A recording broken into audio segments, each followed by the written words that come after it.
T'en fais pas, on va sûrement trouver quelque chose. Tu parles, c'est trop tard, de toute façon. Je vais voir ce qu'il y a dans le placard. Bon, alors, il y a quoi là-dedans? Des sablés, des petits beurres et du pain d'épices, pas mal.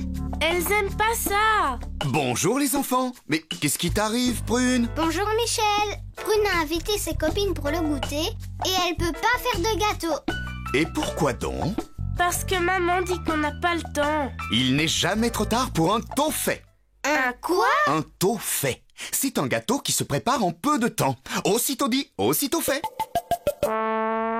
Il faut quoi comme ingrédient? Très peu.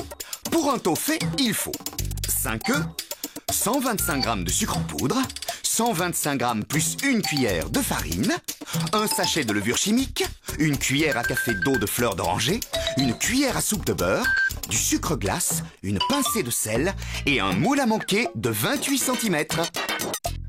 Je trouve pas l'autre fleur d'oranger. Regarde dans les épices, là où sont rangées la vanille, la cannelle et les autres saveurs. Par quoi on commence? Ça y est, j'ai trouvé. On va préchauffer le four à 180 degrés. Et on aura besoin de 2 saladiers pour séparer les blancs des jaunes. En voilà un. Et en voilà un autre. Je prends les blancs. Et moi les jaunes.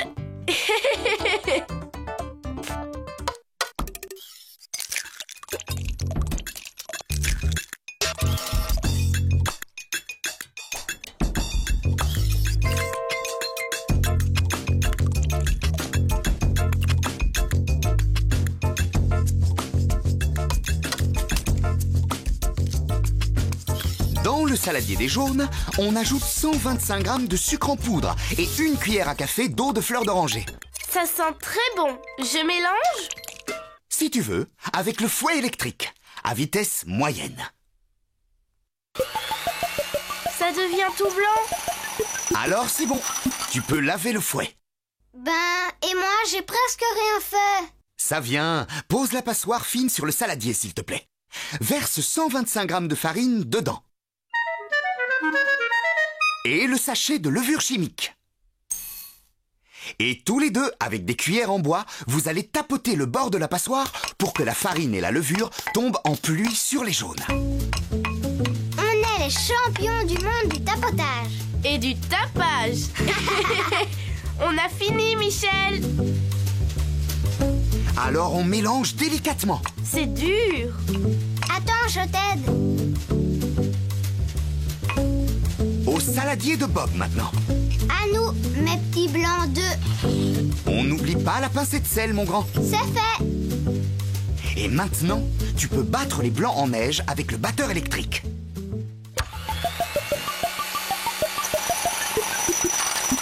C'est bon. Ferme, mais pas trop. Bien, Prune, tu vas ajouter 2 belles cuillères à soupe de blanc en neige dans ton saladier.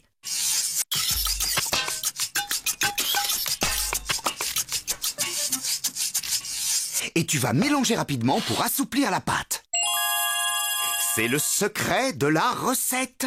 Si on commence par assouplir la pâte, on aura beaucoup moins de mal à incorporer le reste des blancs battus sans les casser. Bob, tu veux bien verser tous les blancs en neige dans le saladier de Prune? Et toi, Prune, mélanger délicatement avec une spatule en caoutchouc, en aérant bien. Oh, très délicatement. Comme ça? Voilà! Bravo!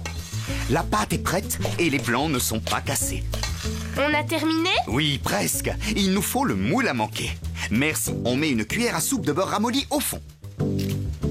Et on l'étale. C'est mon tour maintenant. On ajoute une cuillère à soupe de farine. Et on tapote le moule dans tous les sens pour que la farine s'accroche au beurre. Avec les mains, Bob, et au-dessus de l'évier. Il y a de la farine qui colle pas au bord. C'est normal, verse-la dans l'évier. Maintenant, on pose le moule sur la table et on verse la pâte dedans.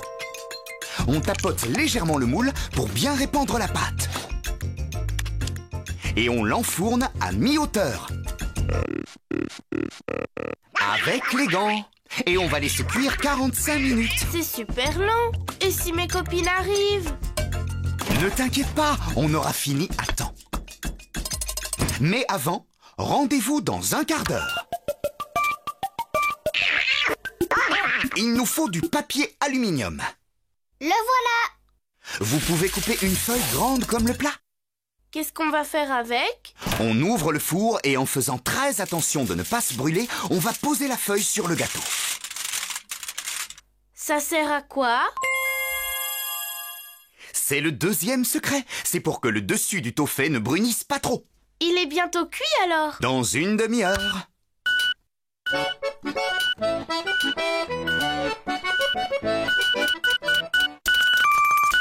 y est, ça fait 3 quarts d'heure. Le toffee est cuit maintenant. On peut le sortir du four? Avec les gants, comme toujours. Et on le laisse reposer 1 minute. Encore 1 minute? Oh non, c'est pas possible! On va le démouler en le retournant sur un plat. Et puis retourner le plat sur une grille pour que le doré du gâteau se retrouve sur le dessus. Pendant que ça refroidit, qui nous rappelle les 2 secrets du toffee? Moi! On t'écoute, Bob. Il faut mettre 2 cuillères de blanc en neige dans la pâte pour l'assouplir. Ce sera plus facile pour incorporer les autres blancs sans les casser. Très bien. Et l'autre secret? On pose une feuille d'aluminium sur le gâteau pendant la cuisson pour que le dessus brunisse pas trop. Oui! 15 minutes après le début de la cuisson. Voilà notre gâteau. On va le glisser sur un plat et le saupoudrer de sucre glace. Ça, je sais le faire, regardez. Mes copines vont adorer. Oh, elles sont déjà là. J'arrive. Hé! Bah quoi? On a le droit de goûter, nous aussi, hein Michel? Quelle averse! Je suis complètement trempée. Juste le jour où on va pique-niquer. Déjà de retour, les enfants? Un gros nuage noir s'est arrêté au-dessus de nous et la pluie est tombée à torrent. Regarde un peu nos sandwichs. Ils sont tout mous. Qu'à cela ne tienne, mes petits amis. Si le soleil ne vient pas à nous, nous irons vers le soleil. Qu'est-ce qu'il raconte? T'as compris, toi? On va préparer un flan du soleil. C'est une recette magique pour le faire revenir.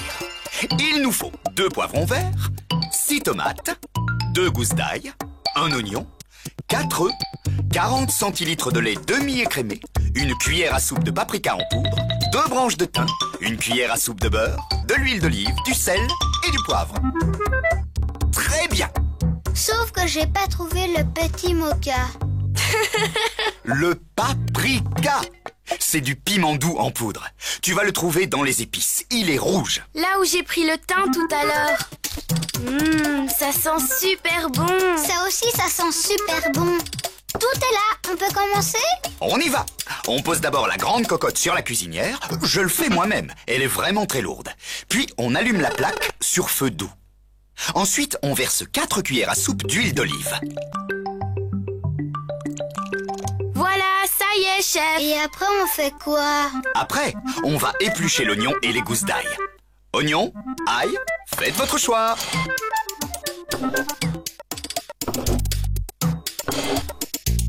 Les dames d'abord. Prune, à toi de choisir. Celui-là. Voyons voir ce qu'il y a dessous. Alors, celui-là. Voyons ça. Oh non, c'est pas de chance, j'aime pas couper les oignons, ça me pique les yeux. Génial! Les vampires ne m'approcheront pas, c'est sûr. Ça va aller, Prune. Viens près de l'évier. Ouvre le robinet d'eau froide et mets tes poignets dessous. C'est mon secret. Pour éviter de pleurer en coupant des oignons, il faut se passer les poignets sous l'eau froide avant de commencer. Je serais trop contente si ça marche. Bob, tu peux éplucher les gousses. Et quand ce sera fait, tu les couperas dans le sens de la longueur pour enlever le germe vert. Et tu les hacheras tout petits.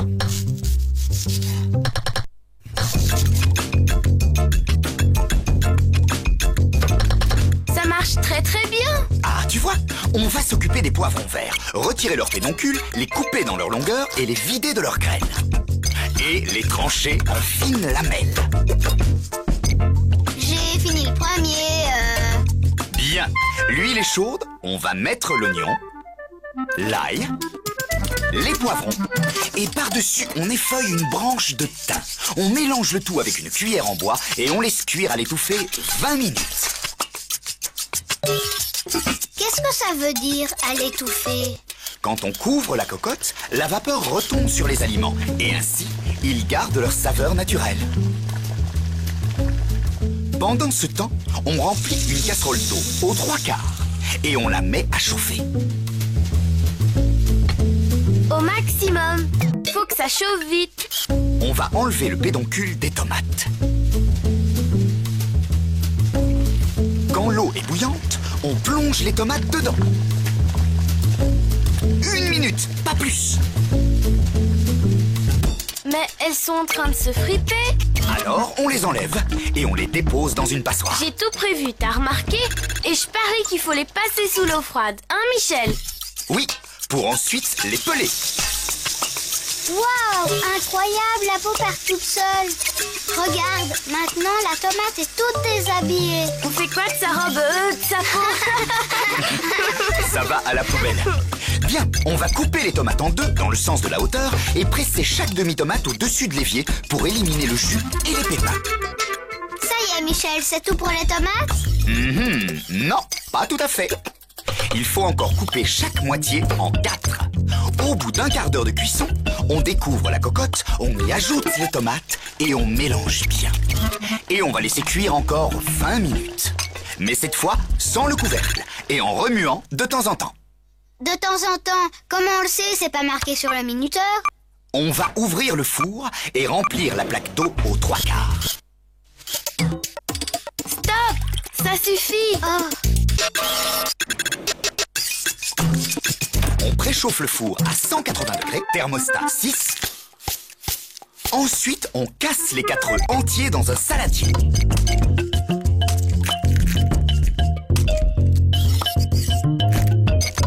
Tiens, Prune, tu peux battre les œufs avec cette fourchette. On est en train de faire une omelette?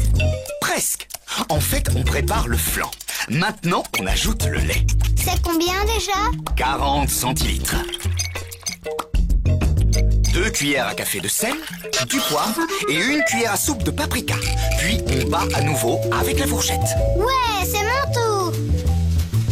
Pendant ce temps, Prune, tu veux bien beurrer le moule à manquer? 1 cuillère suffira.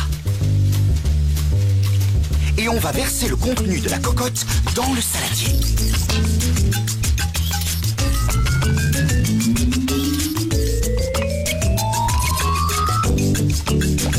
Puis on va poser le moule sur la plaque remplie d'eau et hop, au four. Et surtout, on n'oublie pas de mettre ses gants, bien sûr. C'est parti pour 35 minutes de cuisson. Pendant ce temps, nous, on va aller voir si on peut aller jouer dans le jardin. Attendez. Vous vous souvenez du secret de la recette? Oui, il faut se passer les poignets sous l'eau froide avant d'éplucher les oignons. Oui, c'est pour pas pleurer. Et j'ai pas pleuré. Parfait. On va pouvoir sortir le flan du four. Avec des gants, évidemment. Et on le démoule en le retournant sur un plat rond. Mais, Bob, Prune, où êtes-vous? Michel, il fait super beau dehors. Le ciel est tout bleu et il y a un soleil éblouissant. Elle a vraiment bien marché, ta recette. Comment vous trouvez notre flan du soleil? Magnifique, non? Ah! Prenez des couverts, les enfants. On va aller le manger dehors, au soleil, sur la table du jardin. Bonjour. Michel, tu sais quoi? Demain, c'est la kermesse de l'école et la maîtresse a demandé à tout le monde ce qu'on pouvait apporter. Et Bob a dit qu'il était le chef des chefs pour faire des gâteaux et qu'elle n'allait pas en revenir. Oui, ça doit être sucré et facile à manger. Et très bon surtout, parce qu'il a bien dit qu'il était le roi de la pâtisserie.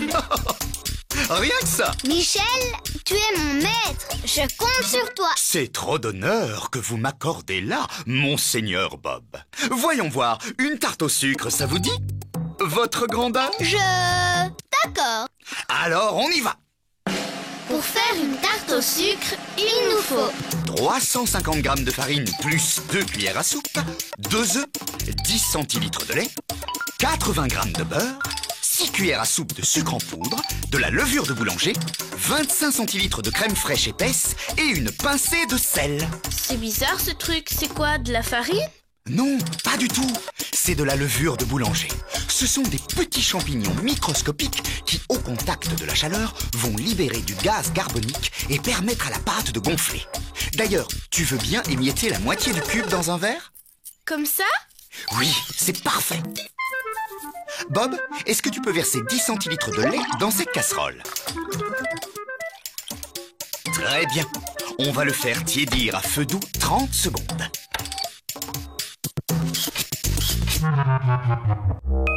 Voilà! Ensuite, on va verser le lait dans le verre. Et avec ton doigt, Prune, tu vas le mélanger pour faire fondre la levure.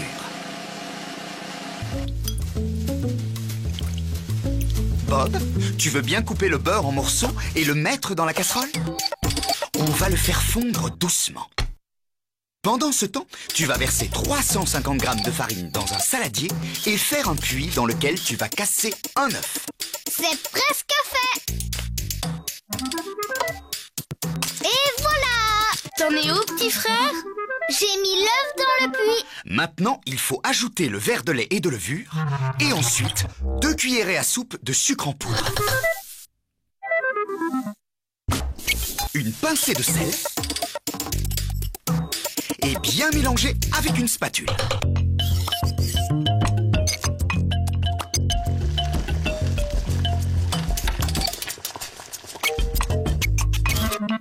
Ensuite, on incorpore le beurre.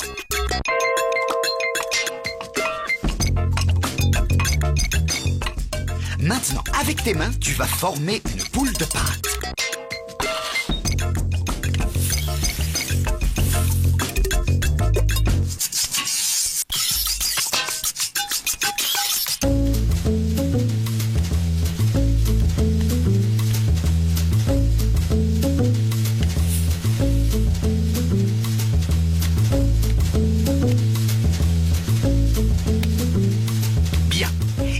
Plus qu'à la fariner et ensuite la poser dans le saladier qu'on recouvre d'un linge propre. Ça y est, c'est fait.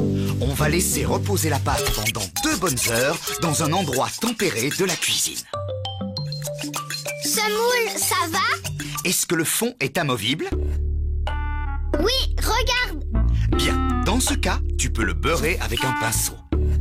Prune, je crois que tu peux apporter la pâte. Waouh! La boule a grossi! Oui, c'est grâce à la levure. Avec ta main, tu vas détacher doucement la boule de pâte du saladier. La fariner pour qu'elle ne colle pas à tes doigts. L'aplatir et l'étaler avec le rouleau à pâtisserie. Encore un peu, Prune. Le contour doit dépasser celui du moule. Voilà, c'est parfait. Maintenant, tu vas entourer délicatement la pâte autour du rouleau et la déposer sur le moule, en prenant bien soin de la façonner contre le rebord dentelé.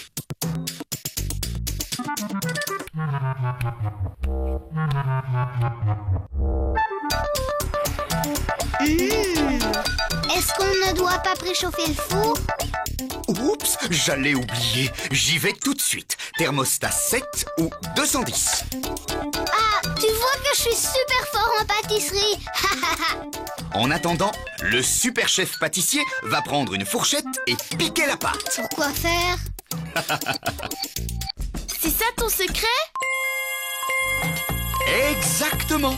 Quand on pique le fond de la tarte, la pâte gonfle uniformément en cuisant. Sinon, elle peut gonfler beaucoup plus d'un côté que de l'autre.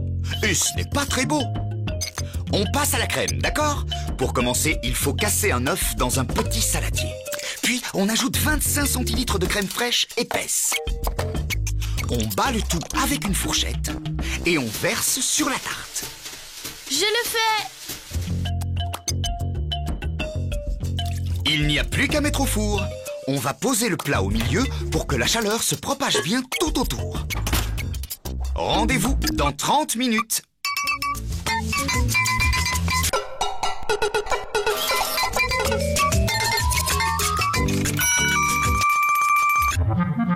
Prune, trouve-nous un saladier moyen, s'il te plaît. J'arrive. Quand c'est froid, on appuie sur le bord du moule pour que la tarte se détache. Puis on la saupoudre de 4 cuillères à soupe de sucre. Vas-y, Prune. 1, 2, 3 et 4. Et voilà, la tarte au sucre est prête. On peut rappeler le secret, peut-être. Ben, si je me souviens bien, le plus important, c'est de bien piquer la pâte partout. c'est notre secret. Oh non, bientôt vous n'aurez plus besoin de moi. Mais si, Michel, c'est notre cuisinier préféré. Elle doit être bonne à manger Je maintenant. pense que Prune a raison. Je suis sûre qu'on va bien se régaler. Mais je croyais que c'était pour la kermesse. Oui, mais vaut mieux goûter. On sait jamais. Si elle est bonne, eh ben, on en fait une autre. Oh oui, je vois. Quelle bande de petits filous. Alors? C'est délicieux. Yeah, j'ai le rythme dans la peau. Oh, je perds pas le tempo. Oh, oh, oh. Comment ça va les enfants? Il y a de l'ambiance dans cette cuisine. Oui, on est déchaînés. Bob a décidé de devenir guitariste. Oh ouais, je vais être une grande star. Bien, c'est un beau projet, mon grand. La. Et que pense notre star d'une recette musicale? Ça existe? Alors là, je dis oui tout de suite. Tu veux dire qu'on va faire une recette qui fait de la musique? Oh oui, en quelque sorte. Comme la guitare de Bob. Mais c'est pas une vraie, c'est une poêle à frire. C'est pareil pour ma recette. C'est une vraie recette, pas un vrai instrument, mais elle en porte le nom. Bon, d'accord, je vous explique. Aujourd'hui, je vous propose de faire des tomates accordéon. Bonne idée, non?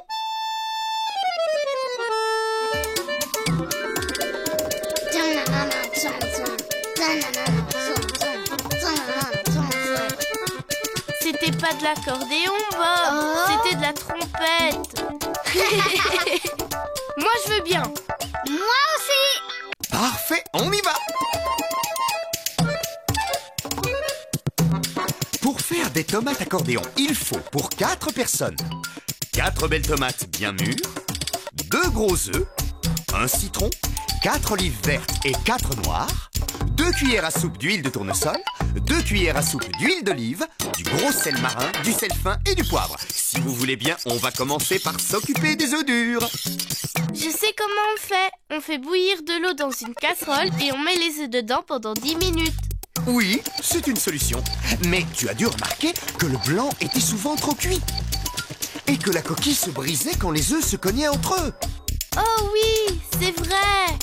Alors, pour éviter que les blancs durcissent trop et que les coquilles éclatent, j'ai un secret.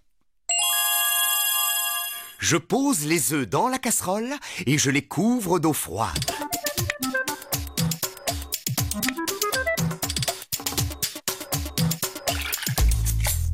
Et, très important, j'ajoute une belle cuillère à café de gros sel, parce que le gros sel durcit la coquille. Et je mets à chauffer sur feu moyen. Dès que l'eau bout, on laisse cuire les œufs à petit bouillon pendant 7 minutes. Qu'est-ce qu'on fait en attendant? Prune, si tu veux, tu peux dénoyauter 4 olives noires et 4 vertes et les couper en tout petits morceaux. Bob, tu peux presser un jus de citron? Oh oui.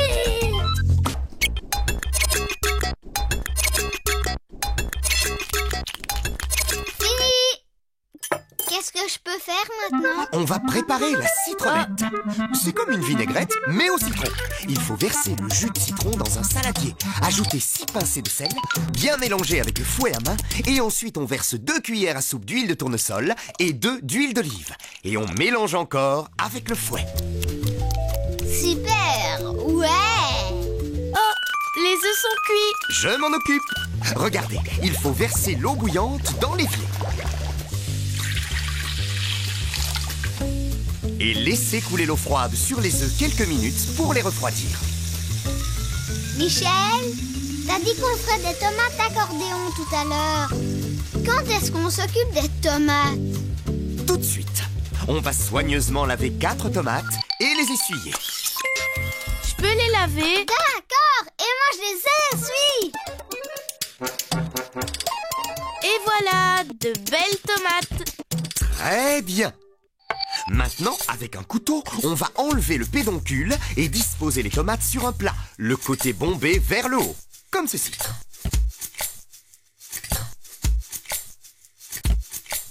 Puis, on va faire 6 grandes fentes jusqu'aux 3/4 de la tomate.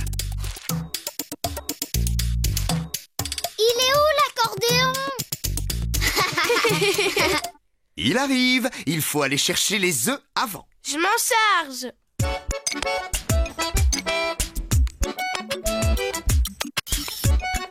Parfait, on va les écaler, d'accord? Oh, regardez, ça se détache tout seul. C'est trop bien. Je suis le super chef de l'écaillage. Alors moi aussi, regarde ça, Michel. Eh oui, et vous savez quoi? C'est grâce à mon secret. Bien, on va couper les 2 extrémités de chaque œuf.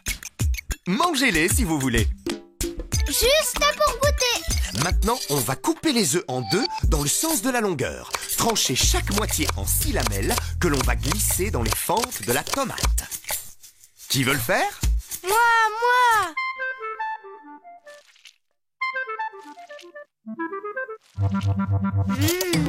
Et voilà. Ah ouais, ça commence à ressembler à un accordéon. Tu vois, il n'y a plus qu'à remuer un peu la citronnette. La verser sur les tomates à l'aide d'une cuillère. C'est moi qui le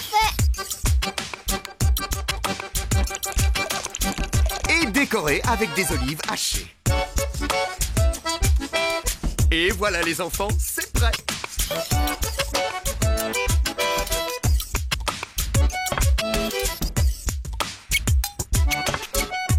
Je vous invite au concert. Prune, prends une bouchée, ferme tes yeux et laisse-toi charmer par la musique de tes papilles. C'est délicieux. Ça y est, oui, j'entends.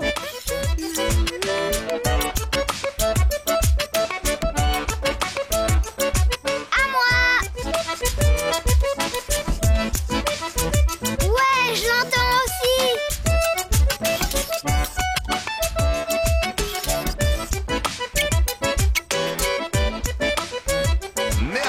Merci beaucoup, mesdames et messieurs. Michel, tu es la grande star des tomates accordéon. Et quel est le secret des stars? Ajouter du gros sel dans l'eau de cuisson des œufs pour les cuire sans les casser.